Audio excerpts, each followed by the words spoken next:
Hello students, स्वागत आप सभी का आज के सेशन में। आज हम पढ़ने वाले हैं लाइफ प्रोसेस का लेक्चर नंबर 3, जिसके अंदर हम टॉपिक कवर करने वाले हैं oesophagus. Oesophagus, stomach, small intestine, large intestine, liver, pancreas जैसे टॉपिक कंप्लीट करने वाले हैं। इसके बाद में जो हमारा अगला टॉपिक है रेस्पिरेशन, उस रेस्पिरेशन को यहाँ पर ही स्टार्ट करने वाले, इस लेक्चर में उसको भी पढ़ने वाले हैं। तो स्वागत आप सभी का आज के सेशन में। आज का जो सेशन है बहुत ही इंपॉर्टेंट है, क्योंकि इसके अंदर दो टॉपिक हम कवर कर रहे हैं।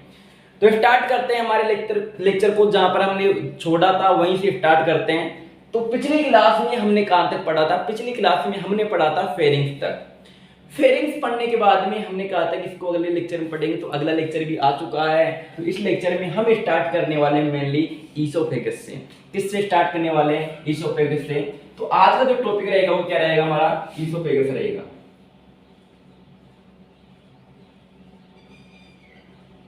ईसोफेगस का मतलब होता है कि ग्रासनाली की बात कर रहा है। किसकी बात कर रहा है? ग्रासनाल। क्योंकि मैंने कहा था आपको कि जो एलिमेंट्री कैनाल होती है, एलिमेंट्री कैनाल को अलग अलग पार्ट्स में डिवाइड किया गया है। अलग अलग पार्ट्स में डिवाइड किया गया है। सबसे पहले माउथ के बारे में हमने बात कर ली थी, उसके बाद में हमने फेरिंग्स के बारे में बात कर ली। तीसरे नंबर पर मेरे पास में जो टॉपिक आता है उसका नाम है ईसोफेगस। क्या नाम है? ईसोफेगस। इस ईसोफेगस के बारे में बात करने वाले हैं। अब यहाँ पर ईसोफेगस के बारे में बात करते हैं तो क्या होता है कि एक छोटा सा डायग्राम मैं ड्रॉ कर रहा हूं। यहाँ पर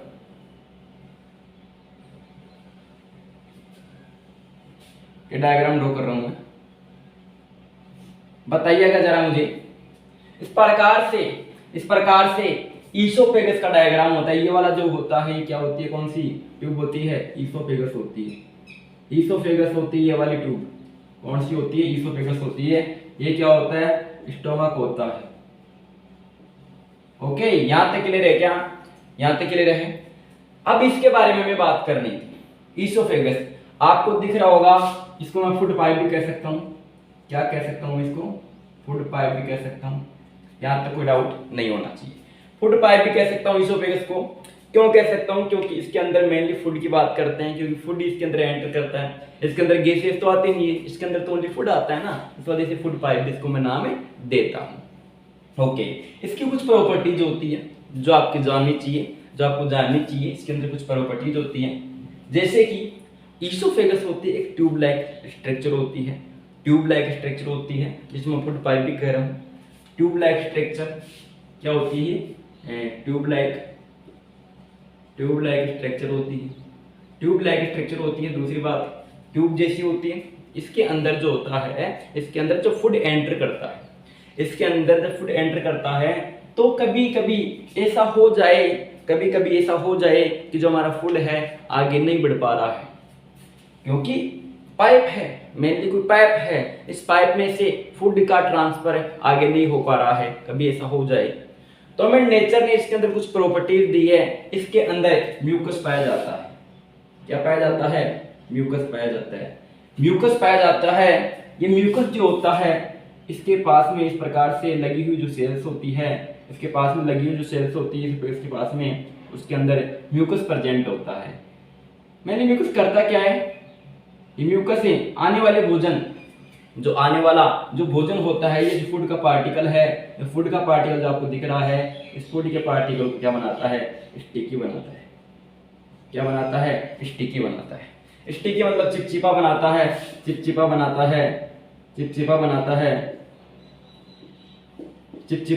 जिससे कि क्या होता है कि फूड का जो पार्टिकल होता है आसानी से हमारे स्टमक के अंदर एंटर कर जाता है। किसके अंदर एंटर कर जाता है? स्टमक के अंदर एंटर कर जाता है। अगली बात जो आपको इस ईसोफेगस के अंदर याद रखनी है वो है कि इस ईसोफेगस के अंदर कुछ मूवमेंट्स होते हैं। यानी फूड जैसे एंटर करता है ईसोफेगस के अंदर, इस फूड को नीचे पास करने के लिए इसके अंदर कुछ इस प्रकार से मूवमेंट ये करवाए जाते हैं। क्या करवाए जाते हैं? मूवमेंट करवाए जाते हैं। इन मूवमेंट को मैं नाम देता हूं पेरिस्टाल्टिक मूवमेंट। कौन सी मूवमेंट नाम देता हूं? पेरिस्टाल्टिक मूवमेंट नाम देता हूं। इस प्रकार से कॉन्ट्रैक्शन होते हैं। इस कॉन्ट्रैक्शन को मैं नाम देता हूं पेरिस्टाल्टिक मूवमेंट। कौन सा नाम देता हूं? Peristaltic movement.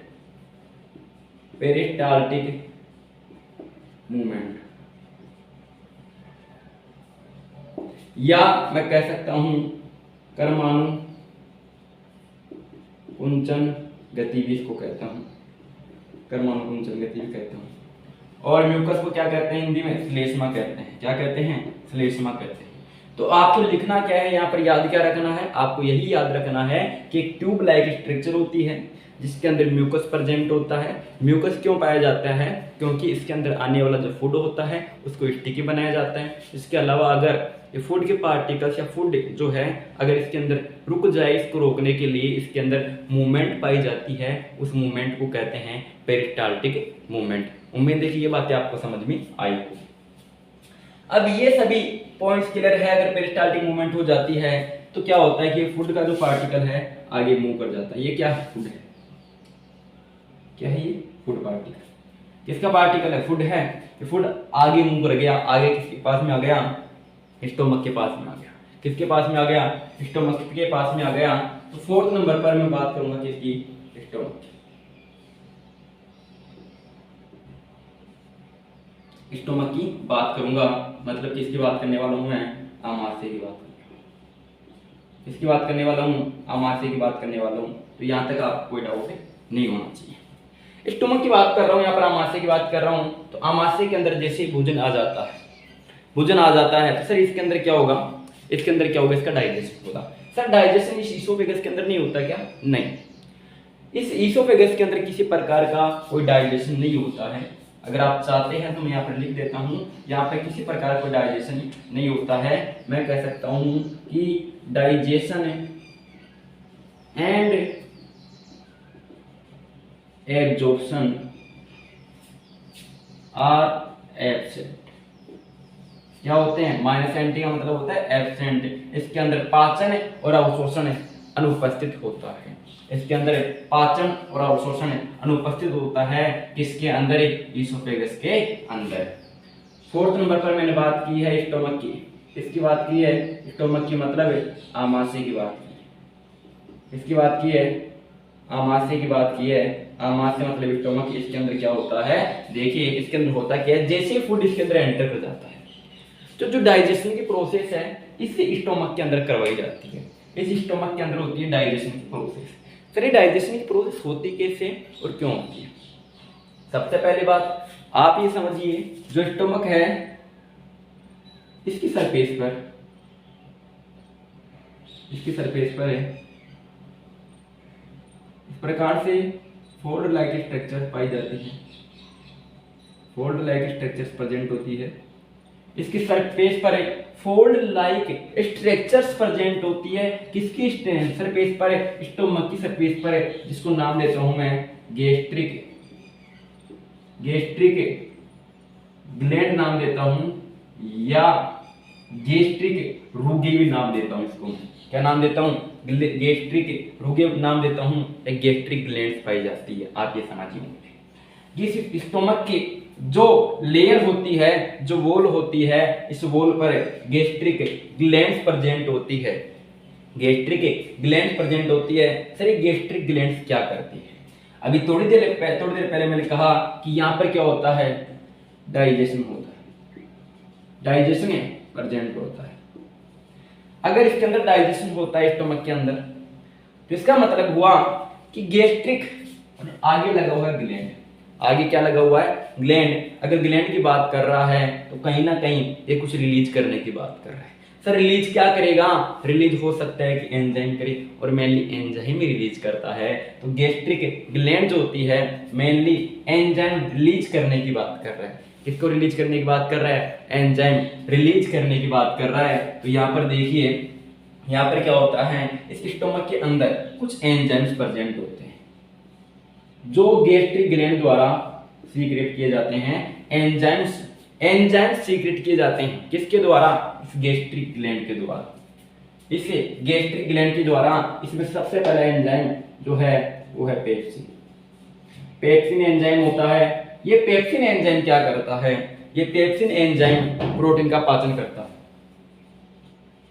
है। प्रोटीन का पाचन करता है। तो पेप्सिन किसके अंदर पाया जाता है? मेनली आपको याद रखना है कि ये पेप्सिन जो एंजाइम होता है वो स्टोमक के अंदर पाया जाता है। किसके द्वारा रिलीज किया जाता है? गैस्ट्रिक ग्लैंड द्वारा रिलीज किया जाता है। किसके द्वारा? गैस्ट्रिक ग्लैंड द्वारा, या इसे मैं जठर ग्रंथि, क्या कहता हूं इसे मैं? जठर ग्रंथि भी कहता हूं।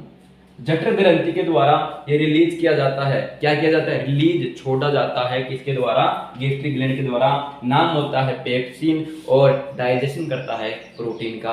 अगर आपको यहाँ तक याद है तो बहुत बढ़िया, क्योंकि ये टॉपिक इतना अगर याद कर लिया है, जो चीजें मैं आपको बताता जा रहा हूँ, जो चीजें अगर याद करते जा रहे हो तो आपके इस टॉपिक में बहुत ही अच्छे नंबर आने वाले हैं, या कहो कि पूरे में से पूरे नंबर आने वाले हैं। दूसरी बात, इसके अंदर एक एसिड पाया जाता है। क्या पाया जाता है? एसिड पाया जाता है, जिसे मैं कहता हूं हाइड्रोक्लोरिक एसिड। क्या कहता हूं? Hydrochloric acid. ब्रैकेट में लिख देता हूं मैं HCl, ब्रैकेट में लिख देता हूं HCl, hydrochloric acid. Very very very important, क्योंकि यह हाइड्रोक्लोरिक एसिड ही है जो हमारे अंदर बहुत सारी बीमारियों को तो बचा लेता है, होने से बचा लेता है, कि इसी की वजह से बहुत सारी बीमारियां नहीं हो पाती है। क्योंकि जो हाइड्रोक्लोरिक एसिड है, इसके बारे में डिटेल में बात करने वाला हूं। ये हाइड्रोक्लोरिक एसिड जो है HCl जिसे कहता हूं मैं, ये HCl एसिडिक मीडियम क्रिएट करने का काम करता है। क्या क्रिएट करता है ये? Acidic medium acidic medium create करता है। सर एसिडिक मीडियम कहां क्रिएट करता है? मैं कहां की बात कर रहा हूं? मैं स्टोमक की बात कर रहा हूं। कहां की बात कर रहा हूं? मैं स्टोमक की बात कर रहा हूं। तो स्टोमक के अंदर एसिडिक मीडियम क्रिएट करने का काम कौन करता है? HCl करता है, हाइड्रोक्लोरिक एसिड करता है। अब इसे हाइड्रोक्लोरिक एसिड के बारे में कुछ बातें जो आपको पता होनी चाहिए, नीचे जगह नहीं इस वजह से मैं इसको ऊपर लिख देता हूं। यहाँ पर इस ईसोफेगस वाले टॉपिक को हटा देता हूं, और इसके अंदर जो भी हम स्टोमक की बात कर रहे हैं, इसकी बात कर रहे हैं, स्टोमक की बात कर रहे हैं, और स्टोमक की बात कर रहे हैं, तो मैंने यहाँ पर इसके बारे में कुछ बताना है, तो मैं यहाँ पर हेडिंग डालता हूँ HCl। हेडिंग है HCl के बारे में बात कर रहे हैं। हाइड्रोक्लोरिक एसिड नाम देते हैं, हाइड्रोक्लोरिक एसिड नाम देते हैं इसको, हाइड्रोक्लोरिक एसिड नाम देते हैं। और इसका जो pH होता है, इसका pH होता है 1.5 pH। pH कितना होता है? 1.5 पे। अगर किसी का pH 1.5 है, इसका मतलब क्या है? इसका मतलब क्या होता है कि जिसका pH जितना कम होगा, जिसका pH जितना कम होगा वो उतना ही ज्यादा एसिडिक होगा, और जितना ज्यादा एसिड होगा मतलब उसमें एक प्रॉपर्टी है कि वो इस भोजन को आसानी से गला सकता है, या ये कहे कि इससे कम भी अगर pH की बात की जाए तो किसी भी सब्सटेंस को गलाने की भी क्षमता पाई जाती है इस pH के। सर अगर ऐसा होता है कि किसी सब्सटेंस को गला सकता है, ये किसी सब्सटेंस को गला सकता है, ये तेजाब की तरह होता है। तेजाब आपने नाम सुना होगा, एसिड तेजाब उसकी तरह होता है, एसिड उसकी तरह होता है। मतलब उसकी वजह से होता क्या है कि उसको अगर कहीं गिर जाए गलती से, त्वचा पर, स्किन पर गलती से गिर जाए तो स्किन जल जाती है, ऐसा होता है ना। तो अगर ऐसा हो जाए सर कि एसिडिक pH है 1.5 है और हमारे स्टोमक के अंदर प्रेजेंट, बताओ हमारे स्टोमक के अंदर प्रेजेंट है एसिडिक pH 1.5, ठीक है, स्टोमक के अंदर प्रेजेंट है, और आप कह रहे हो कि इस pH पर इसमें जला सकता है, किसी सब्सटेंस को गला सकता है, तो हमारे स्टोमक को कोई नुकसान नहीं पहुंचता क्या? नुकसान नहीं पहुंचता क्या? क्योंकि इतना pH है तो वैसे स्टोमक जल ही जाना चाहिए। हमारा जो स्टोमक है, जो आमाशय है, वो जल जाना चाहिए था, लेकिन अभी तक ऐसा क्यों नहीं हुआ? इसका रीजन क्या है? इसके साथ में मैंने यहाँ पर पहले पेप्सिन, हाइड्रोक्लोरिक अम्ल, और एक मिनट और लिखता हूं मैं यहाँ पर, उसको मैं कहता हूं म्यूकस। म्यूकस मीन्स श्लेष्मा। श्लेष्मा एक सब्सटेंस होता है जो इसके अंदर इसी गैस्ट्रिक ग्लैंड के द्वारा रिलीज किए जाते हैं। गैस्ट्रिक ग्लैंड है चारों तरफ, यहां से रिलीज किए जाते हैं। तो मैं कह सकता हूं कि इस म्यूकस की म्यूकस की लेयर पाई जाती है। म्यूकस की क्या पाई जाती है? लेयर पाई जाती है, लेयर पाई जाती है। किसके अंदर पाई जाती है? स्टोमक के अंदर इस म्यूकस की लेयर्स पाई जाती है। इस म्यूकस क्या पाई जाती है? लेयर्स पाई जाती है, जो प्रोटेक्ट करती है, बचाती है। किसको बचाती है? इस स्टोमक को जलने से बचाती है। इस म्यूकस की लेयर में इसको बचाने की प्रॉपर्टी पाई जाती है। इसको कोई हार्म नहीं होने देती, किसी प्रकार कोई नुकसान नहीं होने देती। सर ये म्यूकस हमने पढ़ा था अभी थोड़ी देर पहले ईसोफेगस के अंदर। ईसोफेगस के अंदर जो म्यूकस पाया जाता है वो थोड़ा स्टिकी होता है। क्या इसके अंदर जो म्यूकस होता है वो भी स्टिकी होता है? बिल्कुल। जो म्यूकस की आपने बाहर की कर ली है तो वो स्टिकी होता है। ऐसा होता है, वो स्टिकी होता है। आपको यहाँ तक समझ में आना चाहिए। म्यूकस की लेयर पाई जाती है, जो लेयर प्रोटेक्ट करती है इसको HCl से। सर इसके अंदर ठीक है हाइड्रोक्लोरिक एसिड पाया जाता है, HCl पाया जाता है, लेकिन इसका जो pH इतना कम होने का रीजन क्या है, कारण क्या है? बिल्कुल बहुत अच्छा बात है, बहुत अच्छा क्वेश्चन है आपका। तो यहाँ पर देखिए इसका कम होने का रीजन इतना सा होता है कि आप जानते हैं कि जैसे ही हम फूड इनटेक करते हैं तो ऐसा जरूरी तो नहीं है कि हमारे फूड के अंदर बैक्टीरिया ना आए या किसी प्रकार कोई जर्म्स ना आए, बैक्टीरिया ना आए। वो तो आते हैं, आएंगे, जरूर आएंगे, क्योंकि हमें तो पता है कि हमारे फूड के अंदर जो बैक्टीरिया है इस फूड को नहीं खाना है। जब मेनली प्रेजेंट होते हैं वो तो हर जगह पाए जाते हैं। अगर प्रेजेंट होते हैं, पाए जाते हैं, तो हो सकता है कि अधिकतर तो वैसे हानिकारक होते हैं, अधिकतर लाभदायक भी होते हैं, लेकिन अगर अधिकतर हानिकारक बैक्टीरिया प्रेजेंट है तो हमारी बॉडी को हार्म हो सकता है, हानि हो सकती है या नुकसान पहुंचा सकते हैं। तो उनको किल करने की आवश्यकता होती है जो फूड के अंदर प्रेजेंट है। तो जैसे ये स्टोमक के अंदर जाता है फूड, वहां पर 1.5 pH के अंदर, अब यहाँ पर एसिडिक मीडियम है। एसिडिक मीडियम में कोई भी जो लिविंग ऑर्गेनिज्म है वो तो जीवित नहीं रह पाएगा ना, वो सर्वाइव नहीं कर पाएगा। अगर सर्वाइव नहीं कर पाएगा तो 1.5 pH के अंदर उसको किल कर दिया जाता है, उसको मार दिया जाता है इस pH के अंदर। तो सबसे पहला काम इस एसिड का क्या हुआ? सबसे पहला काम हुआ किल बैक्टीरिया। दूसरी बात होता है कभी कभी जल्दीबाजी में क्या होता है कि हम जल्दी खाना खा लेते हैं, उसको बिना चबाए खाना खा लेते हैं। तो चबाएगा कौन? अब देखो होता क्या है, जैसे ही भोजन जो होता है स्टोमक में पहुंचता है तो वहां पर इसको बैक्टीरिया को किल करने के अलावा इसके जो लार्ज सब्सटेंस है, लार्ज मॉलिक्यूल है, मैं कहूं कि लार्ज मॉलिक्यूल है, इस मॉलिक्यूल को small molecule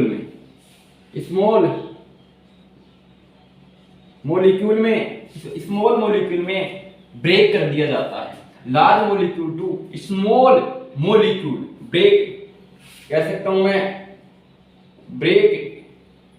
break large molecule to small molecule, मतलब बड़े अणुओं से छोटे अणुओं में तोड़ दिया जाता है। इसके द्वारा, इस HCl के द्वारा क्या किया जाता है? दूसरा काम, इसके द्वारा इसको लार्ज मॉलिक्यूल को स्मॉल मॉलिक्यूल में ब्रेक कर दिया जाता है। नंबर तीन जो है वो है कि ये जो फूड होता है उसको फर्मेंटेशन से बचाता है, उसके किण्वन से बचाता है, उसको सड़ने से बचाता है, उसकी फर्मेंटेशन से बचाता है।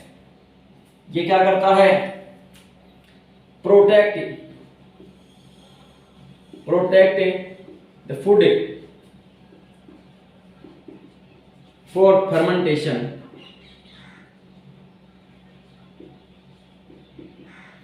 फर्मेंटेशन से बचाता है। सर ये फर्मेंटेशन क्या होता है? Protect the food for fermentation.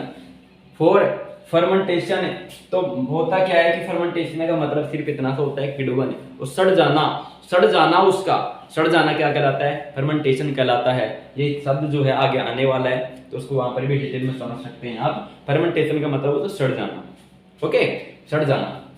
तो 3 काम मैंने आपको बताए हैं, किल बैक्टीरियल और ब्रेक करता है लार्ज मॉलिक्यूल को स्मॉल मॉलिक्यूल में, protect the food for fermentation, food को फर्मेंटेशन से बचाता है। तो बताइए HCl के बारे में और इस स्टोमक के बारे में ये सभी बातें आप सभी को क्लियर है क्या? क्योंकि इतना पॉइंट आप सभी को क्लियर होना चाहिए इसके बारे में, स्टोमक के बारे में।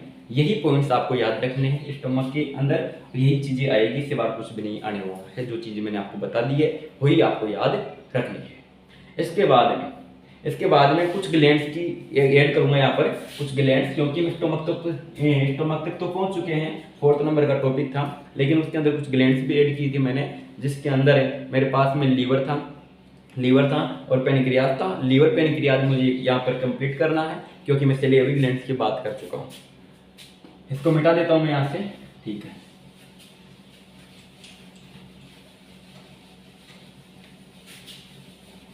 तो किसकी बात करने वाला हूँ अब? बात करने वाला हूँ मैं किसकी? अब बात करने वाला हूँ मैं लीवर की। कुछ ग्लैंड्स जो मैं यहाँ पर ऐड कर रहा हूँ एसोसिएटेड ग्लैंड में, मैं बात कर रहा हूँ लीवर की। किसकी बात कर रहा हूँ? लीवर की। लीवर मतलब यकृत की बात। सर लीवर क्या होता है, यकृत क्या होता है, क्या काम करता है यकृत? लीवर क्या होता है? लीवर एक ग्लैंड होती है। लीवर क्या होती है? ग्लैंड होती है, और मैं कह सकता हूं कि लार्जेस्ट ग्लैंड ऑफ बॉडी। हमारे शरीर की सबसे बड़ी ग्लैंड कौन सी है? लार्जेस्ट ग्लैंड ऑफ बॉडी कौन सी होती है? लीवर होती है। कौन सी होती है? लीवर होती है। लार्जेस्ट ग्लैंड ऑफ बॉडी कौन सी होती है? लीवर होती है। इतनी बात क्लियर है? इसके बाद में अगला पॉइंट है यकृत के बारे में। इसके अंदर टू लोब्स प्रेजेंट होती है। कितनी लोब्स प्रेजेंट होती है? 2 लोब्स पाई जाती है, 2 पालियां पाई जाती है। हिंदी मीडियम वाले सुने, 2 पालियां पाई जाती है। कितनी लोब्स पाई जाती है? कितनी पालियां पाई जाती है? 2 पालियां पाई जाती है। किसके अंदर पाई जाती है 2 पालियां? यकृत के अंदर पाई जाती है या लीवर के अंदर पाई जाती है। एक हिंदी में नाम है, एक इंग्लिश में नाम है, नाम तो ही है, इसका है लीवर का है। ठीक है। तीसरा पॉइंट जो आपको याद रखना है, formation of bile juice. Bile juice का फॉर्मेशन कौन करता है? लीवर करता है। कौन करता है? लीवर करता है। किसका फॉर्मेशन करता है? लीवर, बाइल जूस का। अभी यहाँ पर क्या है कि बाइल जूस का जैसे नाम आ गया, कुछ स्टूडेंट यहाँ पर कंफ्यूज रहेंगे। कंफ्यूज क्यों रहेंगे? इस वजह से रहेंगे क्योंकि एक तो आता है लीवर, एक आता है गोल ब्लैडर। लीवर की बात कर लो आप, तो लीवर तो क्या करता है? फॉर्मेशन करता है। गोल ब्लैडर क्या करता है? गोल ब्लैडर स्टोरेज करता है। किसका स्टोरेज करता है? उसी बाइल जूस का स्टोरेज करता है। और लीवर क्या करता है? फॉर्मेशन करता है। तो इसके अंदर कंफ्यूज होने की पूरी संभावना रहती है। तो यहाँ पर आपको इस पॉइंट को याद रखना है, क्योंकि फॉर्मेशन तो किसके द्वारा किया गया? बाइल जूस का। बाइल जूस का फॉर्मेशन किसके द्वारा किया गया? लीवर के द्वारा किया गया। और अगर मैं यहाँ पर गोल ब्लैडर की बात कर लूं, गोल ब्लैडर की बात कर लूं, गोल ब्लैडर मतलब पित्ताशय। गोल ब्लैडर मतलब पित्ताशय। गोल ब्लैडर मतलब क्या होता है? पित्ताशय होता है। गोल ब्लैडर मतलब होता है पित्ताशय। और इस पित्ताशय के अंदर, इस गोल ब्लैडर के अंदर स्टोरेज होता है। क्या होता है? स्टोरेज होता है। Storage of bile juice. Storage of bile juice. किसका स्टोरेज होता है? स्टोरेज ऑफ बाइल जूस होता है। Storage of bile juice. तो आपको ये पॉइंट्स याद होने चाहिए कि लीवर के अंदर तो फॉर्मेशन होता है बाइल जूस का, लेकिन स्टोरेज कहां पर होता है? स्टोरेज होता है कहां पर होता है? गोल ब्लैडर में होता है। इसके बाद में एक ग्लैंड और आती है, पेनक्रियाज, मतलब अग्नाशय की बात। किसकी बात करूंगा? अग्नाशय की बात करूंगा। किसकी बात करूंगा? अग्नाशय की बात करूंगा। पेनक्रियाज की बात करने वाला हूं। पेनक्रियाज क्या है? जिस प्रकार से आपने ग्लैंड पढ़ा है यहाँ पर एक लीवर, उसी प्रकार से एक ग्लैंड और होती है पेनक्रियाज। क्या होती है? पेनक्रियाज। ठीक है, पेनक्रियाज होती है, हेटेरोक्राइन ग्लैंड होती है पेनक्रियाज। ठीक है, पेनक्रियाज जो होती है इसके अंदर होता क्या है? सबसे पहले तो इन दोनों ग्लैंड्स के अंदर किसी प्रकार का डाइजेशन नहीं होता है, जो चीज मैं बता देता हूँ आपको थोड़ी देर में। ठीक है, तो पेनक्रियाज के अंदर सबसे पहले तो मैं बात करता हूँ, इसके अंदर भी क्या पाए जाते हैं? एंजाइम्स पाए जाते हैं। क्या पाए जाते हैं? पेनक्रियाज के अंदर एंजाइम्स पाए जाते हैं। सर क्या इसके अंदर एंजाइम्स नहीं पाए जाते? क्या लीवर के अंदर? लीवर के अंदर भी एंजाइम्स प्रेजेंट होते हैं। ये सब क्या है? Bile juice. इसके अलावा और बहुत कुछ प्रेजेंट होता है, लेकिन 10th क्लास है तो यहाँ पर आपको इतना ही पढ़ना है कि बाइल जूस इसके अंदर प्रेजेंट होते हैं। ओके, इतनी बात याद रखनी है। और आपकी बुक के अंदर पैनक्रियाज के बारे में कुछ एंजाइम दी हुई हैं, जैसे कि ट्रिप्सिन, ठीक है, एमाइलेज,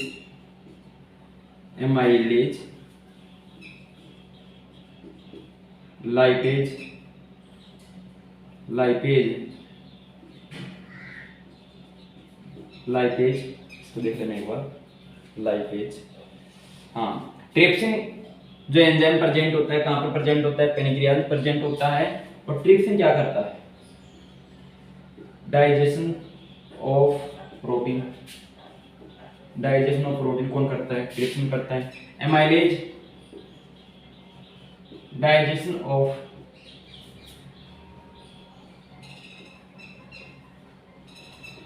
कार्बोहाइड्रेट्स, और कार्बोहाइड्रेट्स के अंदर आप रख सकते हैं स्टार्च। और लाइपेज के अंदर होता है डाइजेशन ऑफ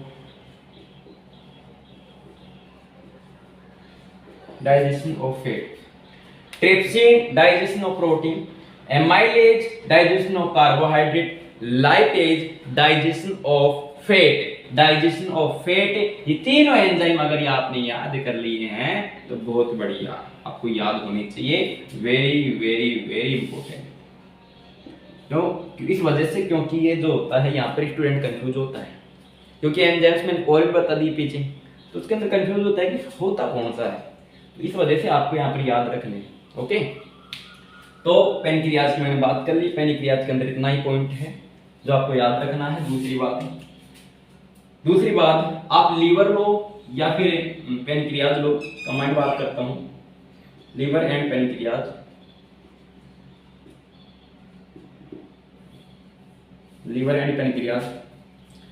इसके अंदर किसी प्रकार का डाइजेशन नहीं होता है, digestion and absorption absent, digestion and absorption absent होता है इसके अंदर। अरे ये तो क्या करते हैं, एंजाइम रिलीज करने का काम होता है, तो एंजाइम रिलीज करने का काम होता है तो एंजाइम रिलीज करेंगे ना, डाइजेशन क्यों करेंगे, एब्जॉर्प्शन क्यों करेंगे। ठीक है, तो ये जो ग्लैंड थी मैंने कंप्लीट कर ली है, स्टोमक तक मैंने कंप्लीट कर लिया।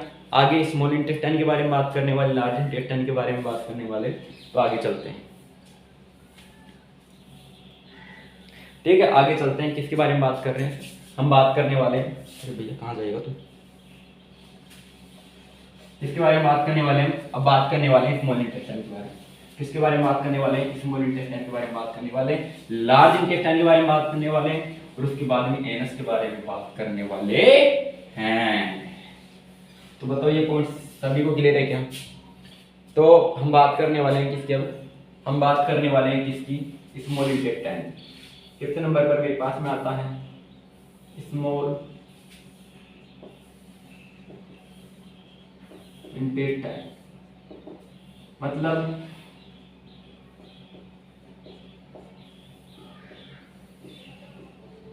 छोटी आंत। स्मॉल इंटेस्टाइन मतलब क्या हुआ, छोटी आंत। वेरी गुड, बहुत बढ़िया। छोटी आंत जो होता है वो 3 टाइप्स में या 3 पार्ट्स होते हैं इसके। कितने पार्ट्स होते हैं, 3 पार्ट्स होते हैं। छोटी आंत का सबसे पहला पार्ट जो होता है वो होता है जेजुनम, दूसरा होता है, सॉरी, पहला होता है ड्यूडेनम, दूसरा होता है जेजुनम, तीसरा होता है इलियम,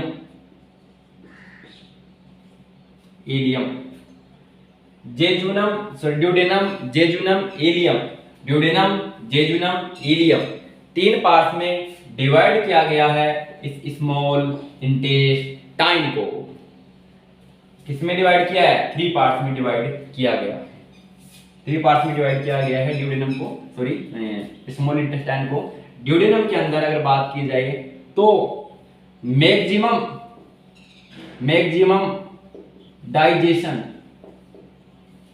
डाइजेशन जो होता है किसके अंदर प्रेजेंट होता है, किसके अंदर होता है, ड्यूडेनम वाले पार्ट में होता है। अगर ओवरऑल बात करो बॉडी के अंदर एलिमेंट्री कैनाल के अंदर बात करें कि सर पूरी एलिमेंट्री कैनाल में बताइए सबसे ज्यादा डाइजेशन कहाँ होता है, तो मैं कहूंगा स्मॉल इंटेस्टाइन में। कहां पर होता है? स्मॉल इंटेस्टाइन में। ठीक है, तो अब देखिए यहां पर सर, यहां पर स्मॉल इंटेस्टाइन के बारे में कुछ बातें और बता दीजिए। स्मॉल इंटेस्टाइन क्या होती है? आप रफ डायग्राम समझिए। ये स्मॉल इंटेस्टाइन सपोज कीजिए हमारी बॉडी के अंदर, और इस स्मॉल इंटेस्टाइन के अंदर इस प्रकार से फोर्स पाए जाते हैं, फोर्स प्रेजेंट होते हैं इस प्रकार से। देखो इसके अंदर हम क्या कहते हैं, क्या नहीं कहते हैं, जितना ज्यादा फोकस करना नहीं इनके ऊपर। इनके अंदर विलाई होते हैं, एक तो क्या होते हैं? विलाई होते हैं। दूसरा होता है माइक्रो विलाई। विलाई पाए जाते हैं, माइक्रो विलाई पाए जाते हैं, विलाई पाए जाते हैं, माइक्रो विलाई पाए जाते हैं। तो या फिर हिंदी में कहूँ तो मैं कहूँगा अंगुली जैसे प्रवर्त पाए जाते हैं। अंगुली जैसे क्या पाए जाते हैं? प्रवर्त पाए जाते हैं। तो ये क्या करते हैं? Villi, micro villi. यहाँ पर जो फूड होता है उसको क्या कर लेते हैं? एब्जॉर्ब कर लेते हैं। क्या कर लेते हैं? एब्जॉर्ब, यानी कौन की एब्जॉर्प्शन करते हैं? सर एब्जॉर्प्शन करते हैं, ठीक है।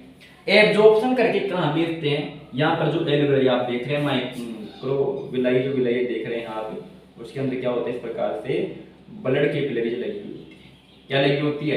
Blood capillary. यहाँ पर फूड का पार्टिकल आया, फूड का पार्टिकल आ गया, ये आ गया, ये आ गया, ये आ गया। अब ये फूड का पार्टिकल जो होता है आगे पास आउट होता रहता है। आगे पास आउट का होगा क्योंकि मेन मकसद जो होता है, मेन टारगेट जो होता है हमारे, कहते हैं कि स्मॉल इंटेस्टाइन एब्जॉर्प्शन करने के बाद में इसको ब्लड के अंदर पहुंचाएगा, और ब्लड के अंदर पहुंचाएगा तो इसके पास में जो माइक्रोविलाई और विलाई प्रेजेंट होते हैं, माइक्रोविलाई और माइक्रोविलाई और विलाई प्रेजेंट होते हैं, इनके पास में ब्लड कैपिलरीज लगी रहती है, जिसके माध्यम से ये जो फूड के पार्टिकल्स है इसके अंदर एंटर कर जाते हैं। और ये अगर ब्लड कैपिलरीज के अंदर एंटर कर गया है तो आप खुद से सोचो ना, आर्टरी और वेन के अंदर चला गया है तो किसके अंदर गया? ब्लड के अंदर गया ना। तो फूड कहां पर पहुंच गया?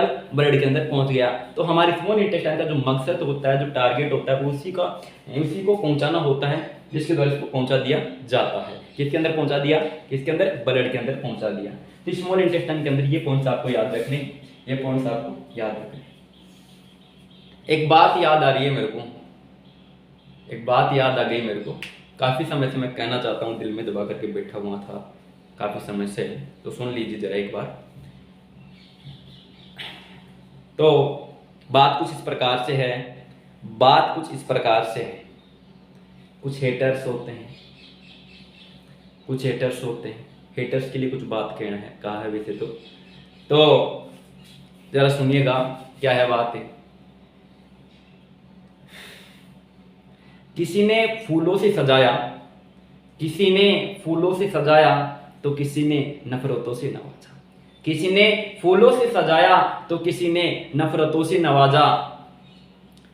जो हो चाहे जैसा भी हो, जो हो चाहे जैसा भी हो, शायद आपसे ही हम है और शायद हमसे ही आप, हमसे ही आप। ऐसा कुछ बात है कि चाहे आप नफरतों से नवाजो या फूलों से सजाओ, लास्ट में वही बातें निकल करके आती है कि या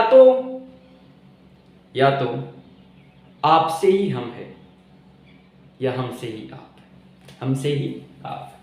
तो यहां पर देखिए स्मॉल इंटेस्टाइन की मैं बात कर रहा था, किसकी बात कर रहा था? स्मॉल इंटेस्टाइन की बात कर रहा था।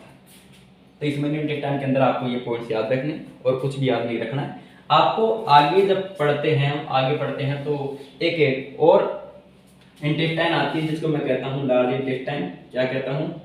Large intestine.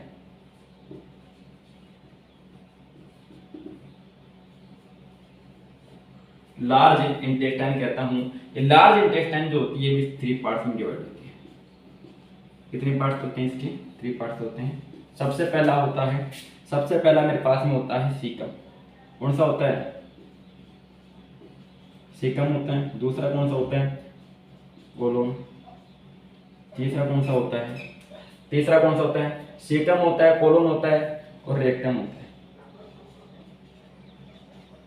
सीकम होता है, कोलोन होता है और रेक्टम होता है। सिर्फ सीकम, कोलोन, रेक्टम बता दीजिए जरा क्या करते हैं ये क्या करते हैं ये? देखिए यहाँ पर जो डाइजेशन जो होता है मेनली हो जाता है, पहले ये डाइजेशन हो चुका है यहाँ पर। तो लार्ज इंटेस्टाइन के अंदर मेनली होता क्या है कि सिंपली लार्ज इंटेस्टाइन की अगर आप बात करोगे तो मैं इतना ही कहूंगा कि इसके अंदर ओनली एब्जॉर्प्शन होता है, absorption of water and minerals, absorption of water and minerals, absorption of water and minerals, इनका क्या होता है? एब्जॉर्प्शन होता है। इसके अलावा कुछ ड्रग्स जो होते हैं उनका भी एब्जॉर्प्शन यहाँ होता है। तो लार्ज इंटेस्टाइन के अंदर किसी प्रकार कोई डाइजेशन नहीं पाया जाता है, मेनली इसके अंदर ओनली एब्जॉर्प्शन किया जाता है। क्या किया जाता है? एब्जॉर्प्शन किया जाता है। वैसे तो इसके बारे में डिटेल से पढ़ना चाहिए था, लेकिन इतना ही कुछ दिया हुआ है तो इतना ही हमें पढ़ना है। तो इतनी बातें आप सभी को क्लियर होनी चाहिए। जैसे इसके अंदर से एब्जॉर्प्शन कर लिया जाता है वाटर का, तो ये जो होता है फूड आगे पास आउट कर दिया जाता है। पास कहाँ कर दिया जाता है? आगे रेक्टम में भेज दिया जाता है, मलाशय में भेज दिया जाता है। और आप सभी जानते हैं कि मलाशय के बाद में एक 7 पॉइंट और रह रहा है मेरे पास में, एनस रह रहा है यानी गुदा रह रहा है। तो गुदा के बारे में बात करते हैं, एनस के बारे में बात करते हैं। तो हम कहते हैं कि ये क्या होता है, एक स्पिंक्टर होता है, यहाँ पर एक स्पिंक्टर पाया जाता है, स्पिंक्टर एक वॉल पाया जाता है, स्पिंक्टर पाया जाता है, जिसके द्वारा क्या होता है कि इसे मल को या हम कहूं इस वेस्ट को बाहर निकाल दिया जाता है। ठीक है, क्या निकाल दिया जाता है? बाहर निकाल दिया जाता है। तो हमारे को यहाँ पर जो डाइजेशन की हम बात कर रहे थे, न्यूट्रिएंट्स की बात कर रहे थे, ह्यूमन में न्यूट्रिशन, तो इसके अंदर सिर्फ इतना ही पढ़ना है। इसके अंदर एक पॉइंट और आता है जिसे दंत शरण कहते हैं, जैसे तीत किरी इस प्रकार से नाम देते हैं इंग्लिश में। ठीक है, इसके अंदर होता क्या है, मेनली इसके अंदर होता क्या है कि कभी कभी होता है कि हमें सुक्रोज जैसे चीज़ें बहुत ज़्यादा यूज करते हैं, चीनी खाते हैं, तो इसमें क्या होता है कि जो बैक्टीरिया होते हैं ये इन चीज़ों के प्रति अट्रैक्टिव होते हैं। इन चीज़ों के प्रति क्या होते हैं? अट्रैक्टिव होते हैं। जैसे बैक्टीरिया क्या करेंगे, हम यूज करेंगे, किसका यूज कर रहे हैं? हम जैसे चीनी का यूज करेंगे, बैक्टीरिया हमारे दांतों पर अटैक करते हैं, और जैसे अटैक करेंगे आप सभी को पता है कि हमारी बॉडी के अंदर क्या होता है कि जैसे अटैक करेंगे दांतों के अंदर, ये जो दांत है वो केमिकल रिलीज करने स्टार्ट कर देते हैं बैक्टीरिया, क्योंकि ग्रो करेंगे, वो तो ग्रो करेंगे क्योंकि उनको तो फूड मिल रहा है ना, और जैसे जैसे फूड मिल रहा है उनको वो टीथ पर ग्रो करना स्टार्ट कर देते हैं और ग्रो करते हैं। तो आप सभी जानते हैं क्या होता है, जैसे ग्रो करेंगे तो केमिकल रिलीज करेंगे, और जैसे केमिकल रिलीज करेंगे इसका मतलब ये हुआ कि हमारे दांतों को नुकसान पहुंचा जा रहा है बैक्टीरिया के द्वारा। तो क्यों? हमारी गलती की वजह से पहुंचाया जा रहा है। इस वजह से कहते हैं दंत प्लांग कहते हैं। ठीक है, दंत प्लांग कहते हैं इसे। ओके, तो आपको इसमें ये याद रखना है कि हमारे को इसके अंदर इतना होता है कि ब्रश करनी चाहिए रोज, इसके अंदर जो दांतों को बचाना चाहिए इन सब चीज़ों से, और इन सभी को ध्यान रखना चाहिए, इतना होता है इसके अंदर। इसके अलावा अब एक छोटा सा टॉपिक है, छोटा सा तो नहीं, ये बहुत बड़ा है वैसे। आगे का जो टॉपिक हमारा वो रहेगा respiration in human, respiration in human. तो वैसे तो आज स्टार्ट करने वाले थे इसको, और बेटर रहेगा आज स्टार्ट कर देते वैसे तो, लेकिन अब नहीं कर पाएंगे क्योंकि इस टॉपिक को एक पूरे लेक्चर में, सेपरेट लेक्चर में मैं आपको देने वाला हूँ, सेपरेट लेक्चर में देने वाला हूँ। एक अलग से लेक्चर जो बनेगा ओनली रेस्पिरेशन के लिए बनेगा, क्योंकि मिक्स हो जाएगा, कुछ मिक्स हो जाएगा, तो मिक्स नहीं करना है इसको, क्योंकि ये जो लेक्चर होगा अभी जो रेस्पिरेशन वाला आएगा, ये लेक्चर थोड़ा बड़ा होगा तो मतलब 1 से 1.5 घंटे का लेक्चर होगा, तो उसके अंदर आपको इन सब चीज़ों का ध्यान रखना है कि आपको अच्छी तरीके से इसको पढ़ाई करनी है। इसको समझने के बाद में आपको आगे पास करना है किसके ऊपर, रेस्पिरेशन वाले टॉपिक पर। तो ये न्यूट्रिशन इन ह्यूमन बींग्स में खत्म हो चुका है, आगे हम स्टार्ट करने वाले रेस्पिरेशन, जो हम स्टार्ट करेंगे अगले लेक्चर में। ठीक है, तो मिलते हैं अगले लेक्चर में, तब तक के लिए ओके बाय।